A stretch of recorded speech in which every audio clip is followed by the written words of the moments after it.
Hello, everybody. This is Tom Eckert here. You're listening to my podcast, Numerology, a GPS for the soul.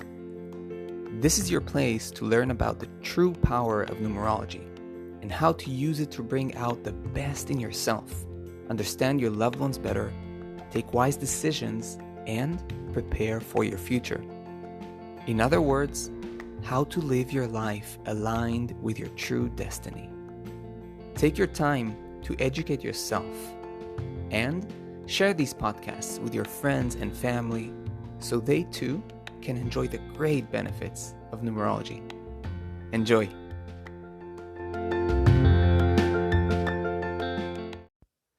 Hello to all my listeners. What a joy to keep sharing the experience of numerology and deepening today into the karmic debts. So we've already covered the 16-7, we've covered the 13-4 in previous episodes, and today we're going to talk about 19-1. For those of you who are new here, in this podcast we discuss numerology as a path for inner transformation, spiritual growth, self-understanding, and my attempt is to make it really grounded and accessible for everyday matters. Now, for those of you who haven't ever received a numerology reading, you're most invited to schedule one with me. You have the link to my website on the episode description. If you want to explore numerology deeper, you can check out my online course, which you have an exclusive 65% discount to as my podcast listeners. You can find it in the secret episode. And lastly, if you want to become a professional numerologist, which is, of course, perhaps in my opinion, at least the best thing, you're welcome to contact me directly to apply to one-on-one studies. All of that, again, to the same link. Okay, now having said that, let us dive right into today's episode. Now, let us start with a short introduction into karmic debts. Karmic debts are, we can say, a certain unfinished business from previous lifetimes. Now, in a sense, they are a challenging journey, which means that when we have a karmic debt, central to our chart in this life, we are as if starting with an overdraft. We are kind of starting with a journey uphill until we get more balanced, if we do the right work. But it's still a very unique journey. Now, they can appear in our chart both as our core structure, core numbers, but they can also appear in what we call the long or short-term period cycles, such as, for example, pinnacles, cycles, or a personal year. Now, in this episode, as in the previous ones about the karmic debts, we will learn what are the lessons and what does it feel like. What are the experiences, in other words, to have a 19-1 life path and a 19-1 personal year. Now, it's important to understand that karmic debts are challenging, but are not bad. We want to eradicate all these concepts of good and bad in numerology. Everything in life is meant to serve our evolution and our growth. The most comfortable and the most uncomfortable experiences. Now, the karmic debts are lessons that we need to live through. They need to be lived and experienced, and in a sense, understood and mastered, right? And once we master them, once we refine them, they become a gift to ourselves and to the world. Now, regarding this episode, since the focus is on the karmic debt and not on the single-digit number, we're not just talking about number 1, but on the aspect of the karmic debt of number 1, a 19, I'm naturally going to focus more on the challenges of the 19. But don't worry, okay? So it's not, we will also talk towards the end about the gift of the 19-1. So don't get discouraged, right? If you have a 19-1, or for that matter, any other karmic debt number that is like all negative. We simply have to point out the more challenging side because that's what's the episode about.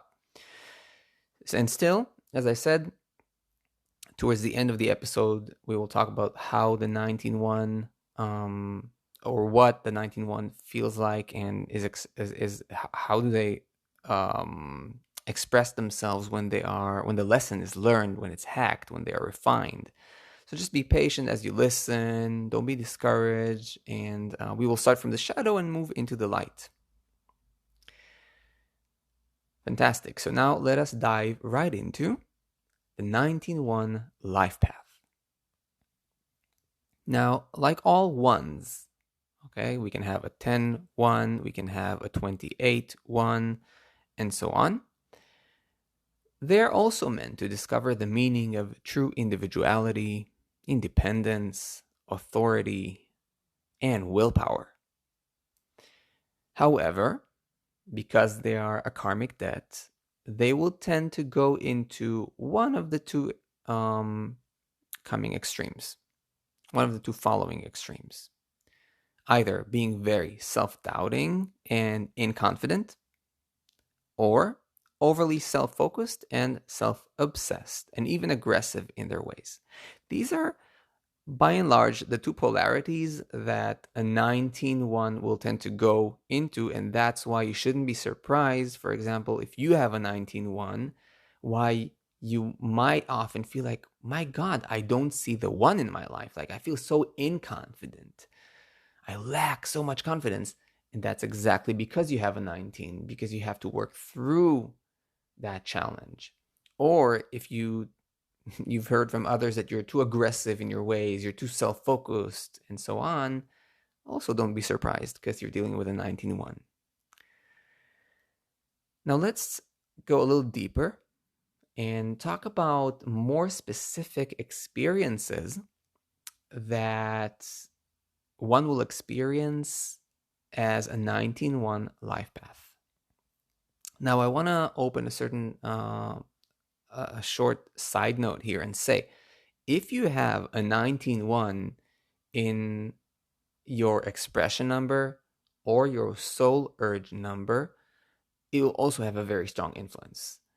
I'm referring here to the life path in particular, but this will also pertain to you. So this will be valid, and it's good if you just listen and learn from this as well.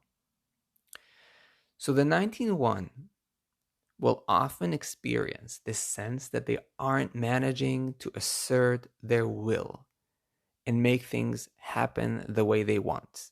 Very often, they will come across in the wrong timing. They will feel like they're trying to kind of make something happen, but people reject their will.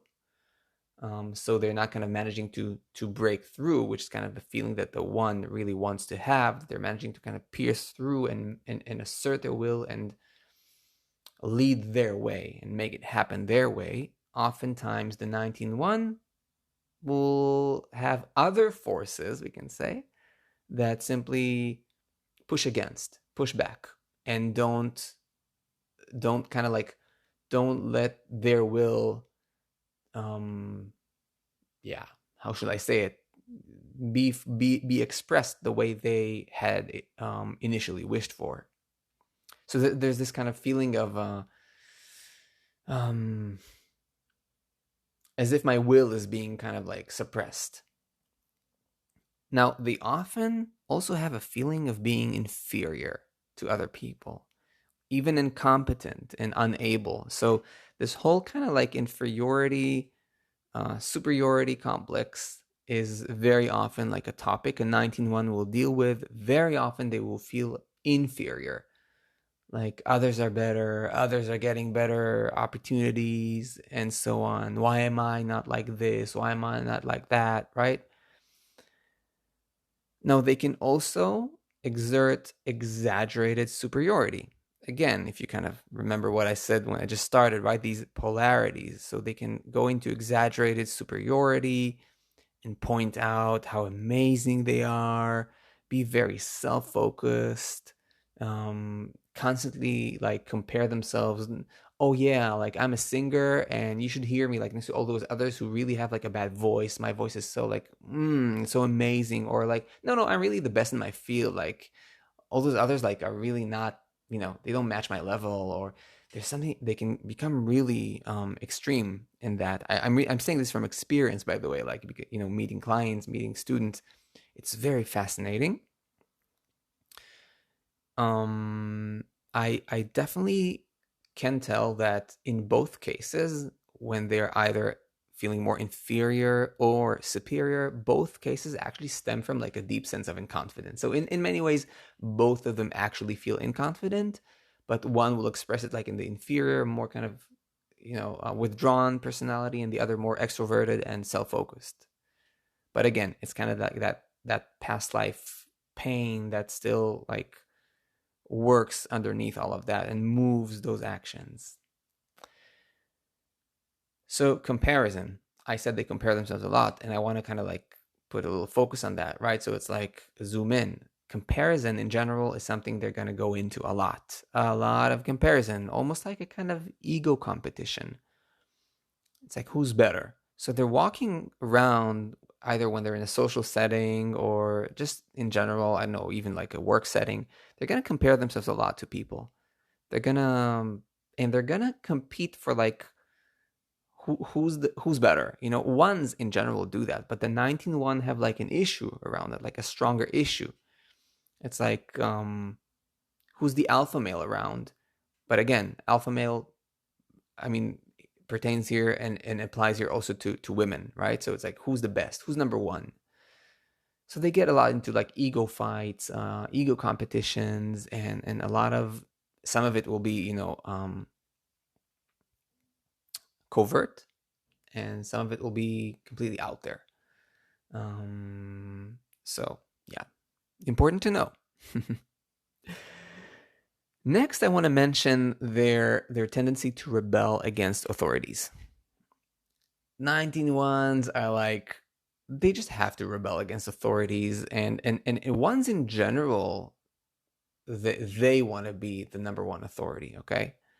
So ones in general, they don't like authorities above them, they want to be the authority. But 19-1s, they will just rebel in a very exaggerated, and to be honest, sometimes downright childish way against authorities, oftentimes also without like a real reason to do so. And that's also, again, you can see how it's kind of like karmic, you know what I mean? Like a debt, like something that comes imbalanced. And that's the beauty, because you have to work through and work on, and the one kind of, you have to move from the karma into like the balanced expression of the one.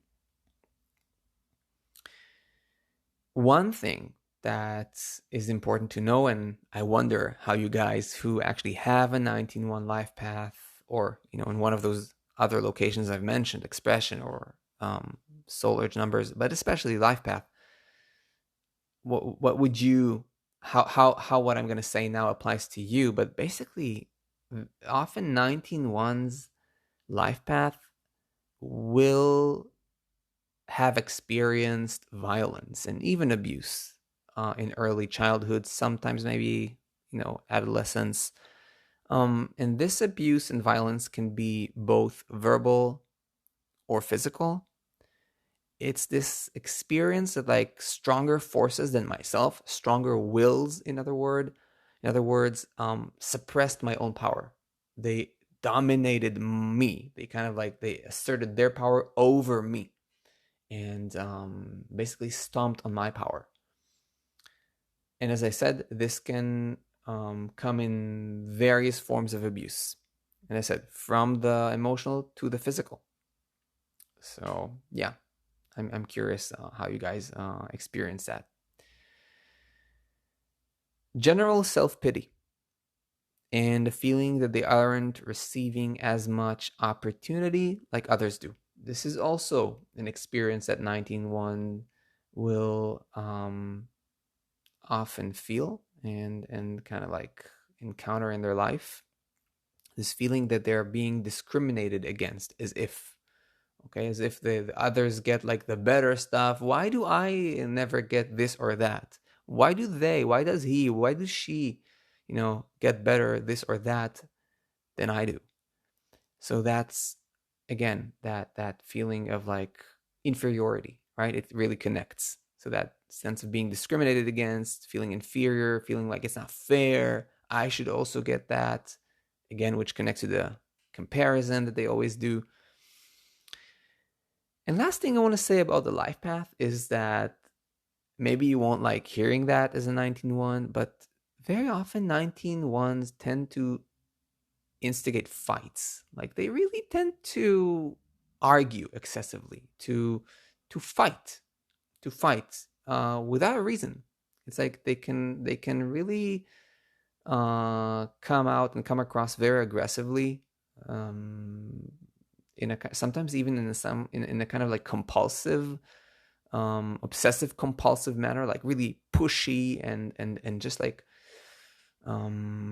violent, just downright violent, like being violent, instigating a fight, pushing, not respecting that someone said no, I don't want that. Um, Also, again, I'm saying this from experience as well, not only just from the theory of numerology. So it's also experience over the years with meeting 19-1s. Fantastic. So we've covered kind of like the life path, the experience of the life path, by and large. Of course, there's infinitely more to learn about this, but this and more for those of you who want to dive in deeper with me into numerology studies, professional numerology studies.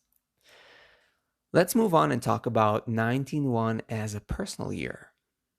That's nice, right? We all move through cycles of personal years, and whether or not we have a 19-1 in our core numbers, we will most probably at some point in our life bump into a 19-1 personal year.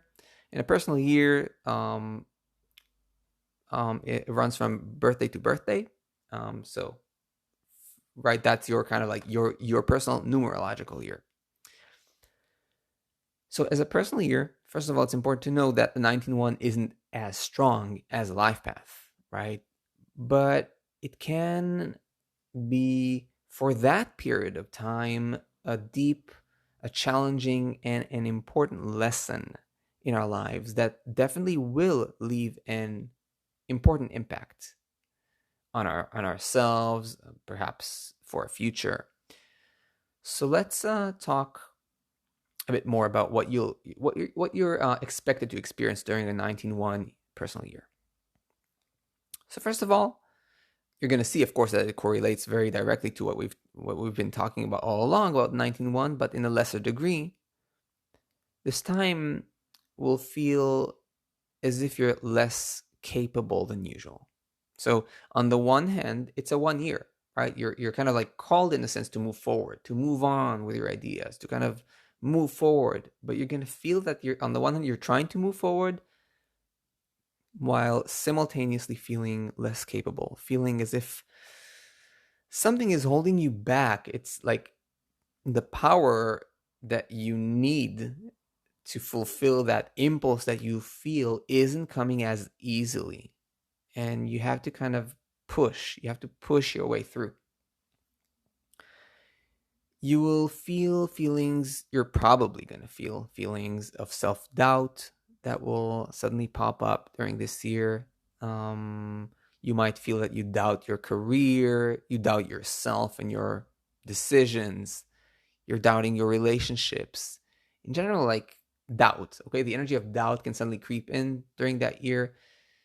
And the whole interesting, the fascinating thing is that you are called to actually move into the one energy during that year. But at the same time, you're constantly feel doubt. So you're going to have to work through that karmic element.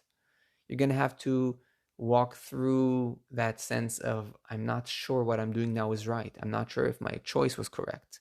And still somehow summon that confidence from within, summon that trust from within, find that strength. And that's part of like the polishing, the refining of the 19-1 energy, working with it. So you actually, in many ways, it's like you're diving deeper into the deeper waters where it's more challenging, but at the same time, you're kind of, when you come up, you're coming up with much more experience. You're kind of like building your way from the bottom up, from a real depth. So less confidence is also like a feeling that you're going to feel during that year, okay? Less confident about your way, this also might appear, right? It's like the very center of who I am, of my spine, of my core, might be a little bit kind of like put in question mark. Less confident, less self-assured, like less confident about my gut feelings. Let's see, what else did I want to say here? Um, I've kind of already mentioned that it's going to be harder to make a choice, hard to make a clear choice. Maybe that's like a better definition here. In a sense, it will demand more time and more struggle. So it's funny to say that, but sometimes the 19-1 will feel a little bit like the 2 energy, like the number 2. Now, in reality, number 1 and 2 are complete polar opposites, but still, the 19, because there's that kind of crack there in the sense of confidence, even in a personal year, it'll make you feel like, I need more time to kind of weigh the pros and cons, and I'm not 100% sure I need to do that. So you're going to be finding yourself wrestling with this kind of like questions back and forth. Should I do this? Should I not? And kind of like, eventually you'll have to, step forward in some way, move on with it, but more struggle to be expected. And the 19-1 again will also be about building your authority, but and I'm repeating myself here, through more struggle and more effort than usual. So 1 is about building your authority, but you're gonna have, as I said, you're gonna have to first of all go down in order to go up. Fantastic. So we've covered the challenges and the lessons of the 19-1, both as a life path and as a personal year. But as I promised you, as we're reaching slowly towards the end of the episode, I want to talk about the gift or the lesson. Eventually, the 19-1 is a gift of humble yet strong individuality. In a way, it is meant to learn that they don't need to compare themselves to others. And yet, they have their own power and autonomy. It's like the 19-1 learns to be themselves without making themselves into the center of the world. In a way, they have the potential to embody a more sensitive and compassionate individuality and self-authority. In other words, manifest a wiser, better way of using their personal power. Just kind of like a small anecdote here. If you think about the number 19, 1 and 9, you have the number 1, which is about like the strong, willful power, focus on self, and you have the 9, which is strong, powerful, but focus on others, universal. So from being a karmic energy, it can become the beauty of the merging of the two, both myself and others, right? And that's kind of, another way to think about it. Now, as a personal year, the 19-1 will gift us with a deeper sense of self-trust and a sense of victory and competence that come from deep within, right? So after all that struggle that we had during that year, we will find out that we have developed deeper roots of autonomy despite the difficulties.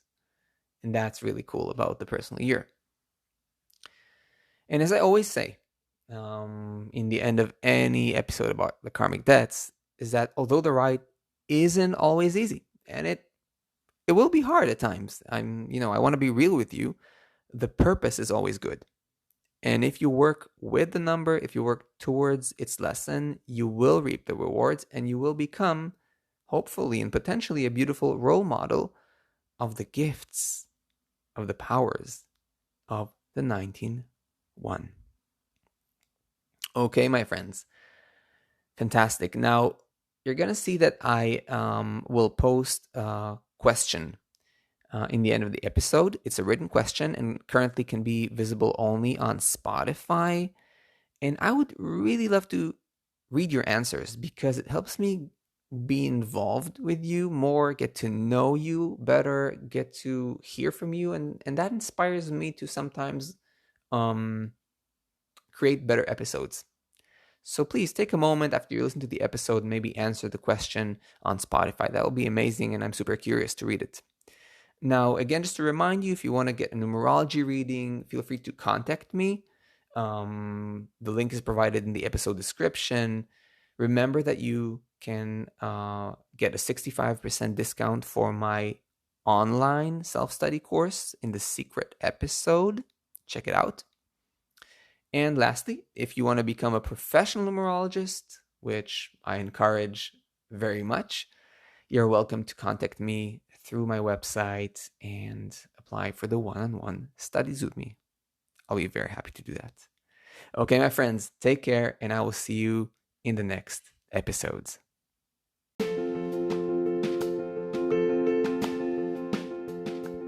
I hope you enjoyed this podcast. If you did, and you want to go deeper into numerology, check out my website, tom-eckert.com. You can also book a numerology reading or even study numerology yourself through my courses. I'll see you in the next episode.